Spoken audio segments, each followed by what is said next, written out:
خواتین حضرات، پروگرام دین و دانش میں آپ کا ایک بار پھر خیر مقدم کرتا ہوں. گفتگو کریں ڈاکٹر احساس صاحب کے بارے میں، اور ان کے بارے میں گفتگو کے سلسلے میں ہمارے ساتھ اس وقت موجود ہیں محترم مذہبی اسکالر جاوید احمد غامدی صاحب.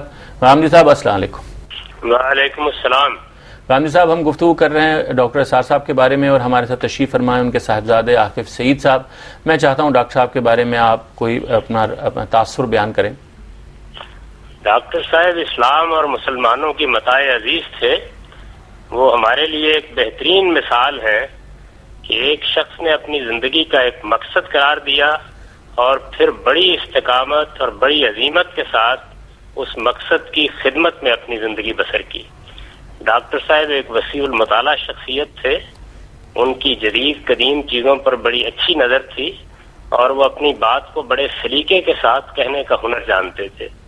ہمارے ہاں بہت کم لوگ اتنے شستہ اور اتنے اعلیٰ اسلوب میں اپنا مدعا بیان کر سکتے ہیں جیسی صلاحیت اللہ تعالیٰ نے ڈاکٹر صاحب کو دی تھی.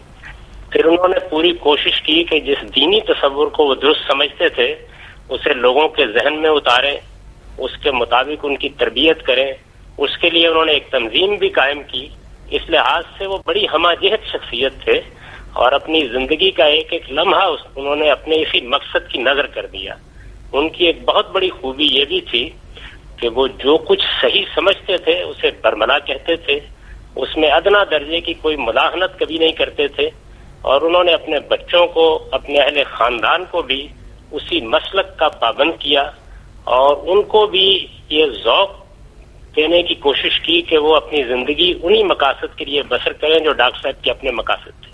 اچھا غامدی صاحب، جو اچھی طرح اپنی بات کرنے کا سلیقہ رکھتے تھے اور بہت اچھی طرح اپنے نقطہ نظر کو دوسروں تک پہنچا سکتے تھے. غامدی صاحب، ان کا جو یہ پیغام تھا کہ قرآن کی طرف رجوع ہونا چاہیے اور لوگوں کو قرآن کی دعوت ہی کو اپنی دعوت کی اصل بنیاد بنانا چاہیے، اس کے بارے میں آپ کی کیا رائے ہے؟ اس میں کوئی شبہ ہی نہیں ہے جی کہ رجوع قرآن کی تحریک ایک انہوں نے برپا کیے رکھی. بلکہ مجھے تو یہ یاد پڑتا ہے کہ جس زمانے میں ہم لوگ طالب علم تھے تو یہ معلوم ہوتا تھا کہ قرآن مجید کی منادی کرنے والا ایک شخص پیدا ہو گیا ہے جو صبح و شام لوگوں کو اس جانب توجہ دلاتا ہے کہ لوگوں اللہ کی کتاب کی طرف آؤ، اللہ کی کتاب کو مضبوطی کے ساتھ پکڑو، اس کو سمجھو، اس میں تدبر کرو، اپنی زندگی اس کے مطابق تبدیل کرنے کی کوشش کرو. آپ کے ذہن میں ہوگا کہ ان کا ایک بہت ہی اچھا کتابچہ ہے جس میں انہوں نے یہ بیان کیا ہے کہ مسلمانوں پر قرآن مجید کے حقوق کیا ہے. جی، میرے نزدیک ان کی تحریروں میں وہ بہترین تحریر ہے، اور اس میں انہوں نے بڑی جامعیت کے ساتھ اپنا نقطہ نظر بیان کیا ہے. آپ بھی جانتے ہیں اور بہت سے دوسرے لوگ بھی جانتے ہیں کہ مجھے ان کے بہت سے نقطہ نظر سے شدید اختلاف رہا، لیکن یہ ایک بالکل الگ چیز ہے. اپنے نقطہ نظر کی صلابت میں، اپنے نقطہ نظر پر استقامت میں وہ ایک بے نظیر شخصیت تھے. اور میرا خیال یہ ہے کہ ہم ایک اسلام اور مسلمانوں کی متاع عزیز سے محروم ہوئے ہیں. ان کی محرومی ہم سب کی محرومی ہے، اور ان کی وفات کا غم ہم سب کا غم ہے. بے شک. میں تو چونکہ ملک سے باہر تھا اس وجہ سے ان کے جنازے میں بھی شریک نہیں ہو سکا. اس کا مجھے ہمیشہ افسوس رہے گا. میرے دل میں ان کی بے پناہ عزت رہی ہے. وہ میرے ممدوح تھے، مخدوم تھے، بزرگوں میں سے تھے. میں ان سے بڑی محبت کرتا ہوں.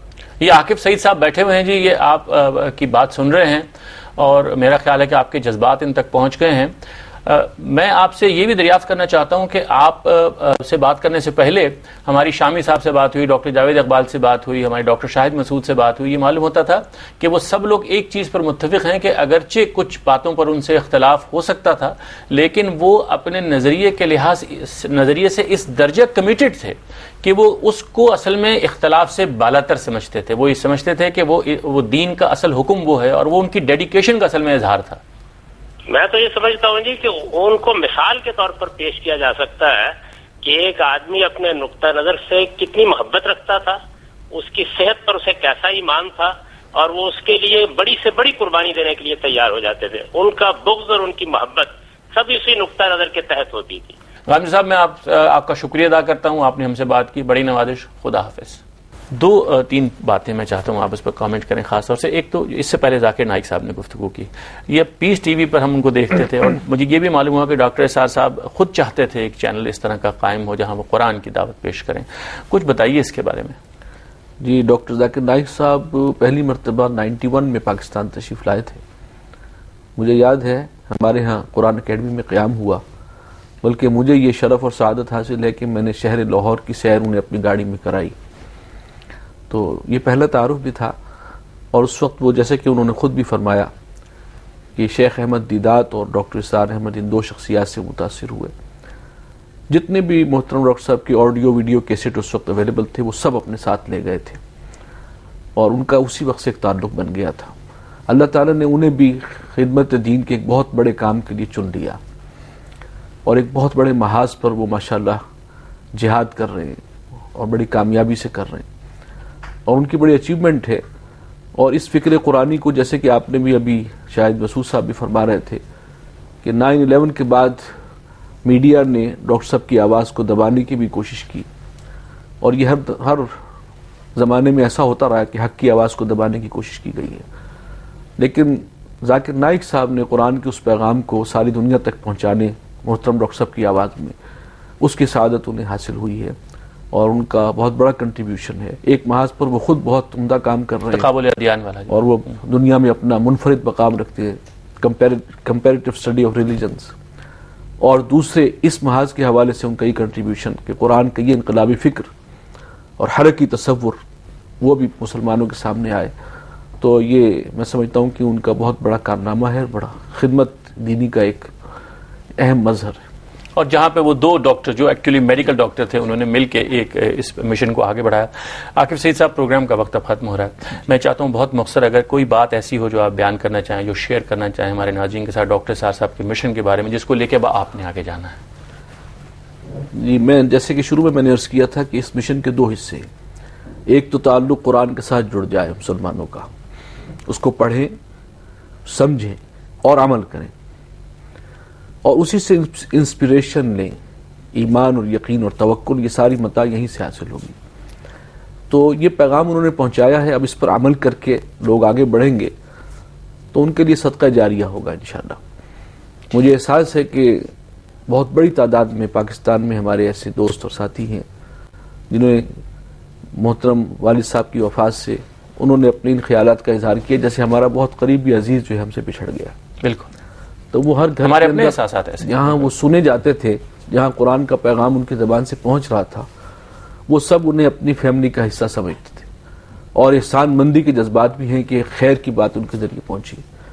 تو ان کے ان دو کاموں میں آگے تعاون کرنا اصل میں یہ ہوگا کہ آپ ان کے ساتھ حل جزاء الاحسان الا الاحسان، احسان مندی کا تقاضا یہ ہے کہ اب آپ بھی ان کے لیے صدقہ جاریہ بنے کہ قرآن کے ساتھ ہر مسلمان کا وہ تعلق ہو، اور پھر قرآن پر خود بھی عمل کرے، اور وہ نظام دین حق جو قائم ہوا تھا دور خلافت راشدہ میں، جس کے لیے حضور صلی اللہ علیہ وسلم اور صحابہ نے بڑی قربانیاں دی تھیں، اس کو دوبارہ قائم کرنے کی جد و جہد کریں. یہ ان کا زندگی کا مشن تھا، اور اس مشن میں جو لوگ آگے بڑھیں گے وہ یقیناً میں سمجھتا ہوں کہ ان کی احسان مندی کا بھی اجر گویا کہ صلہ عطا کر رہے ہیں، اور ان کے لیے صدقہ جاریہ بنیں گے. تو میری قوم سے پیغام، قوم کے نام میرا پیغام یہی ہے کہ ان معاملے میں پیش رفت کریں تاکہ ان کی روح کو بھی اطمینان حاصل. میں یہاں پر آپ کا اور دنیا ٹی وی کا چینل کا بھی شکریہ ادا کرنے کے ساتھ ساتھ محترم ڈاکٹر صاحب کے تمام عقیدت مندوں سے بھی یہ گزارش کرنا چاہوں گا، بلکہ ایک معذرت پیش کرنا چاہتا ہوں کہ ان کے جنازے میں تقریباً 50,000 سے لے کر 1 لاکھ تک کا اندازہ ہے کہ لوگ پہنچے. بہت سے لوگ نہیں پہنچ سکے، رش کی وجہ سے ٹریفک جیم ہو گیا، اور ہم نے وعدہ کیا تھا کہ ہم چہرہ بھی دکھانے کا اہتمام کریں گے جنازے کے بعد. لیکن اس وقت ہجوم کا ریلا اور سیلاب اس طرح سے بے قابو تھا ممکن نہیں رہا کہ ممکن نہیں رہا، اور ہمیں اس وعدے کے خلاف عمل کرنا پڑا، اور ان کی میت کو پھر ہم اٹھا کر لے گئے تھے ایمرجنسی میں. تو ہمیں اس بات کا افسوس بھی ہے، اور میں معذرت کرنا چاہ رہا ہوں تمام اپنے ان بھائیوں سے کہ جو بڑی عقیدت اور محبت کے ساتھ وہاں تشریف لائے تھے، لیکن بہرحال ان کے جذبات تھے، مجبوری تھی، اور یہ مجبوری تھی. تو میں سمجھتا ہوں کہ وہ میری معذرت کو قبول کریں گے، اور جو ان کا تعلق ہے محترم ڈاکٹر صاحب کے ساتھ، اس کے حوالے سے بھی وہ ہماری اس کوتاہی کو ضرور انشاءاللہ تسلیم کرتے ہوئے معاف کر دیں گے. اور ان کے ساتھ ساتھ کہ ان کو بھی دعا کرتے رہیں، ان کے مشن کے آگے بڑھنے کے حوالے سے ہمارے لیے بھی دعا گو رہیں یہ میری سب سے گزارش ہے. بہت نوازش جناب. خواتین حضرات، پروگرام کا وقت اب ختم ہو رہا ہے.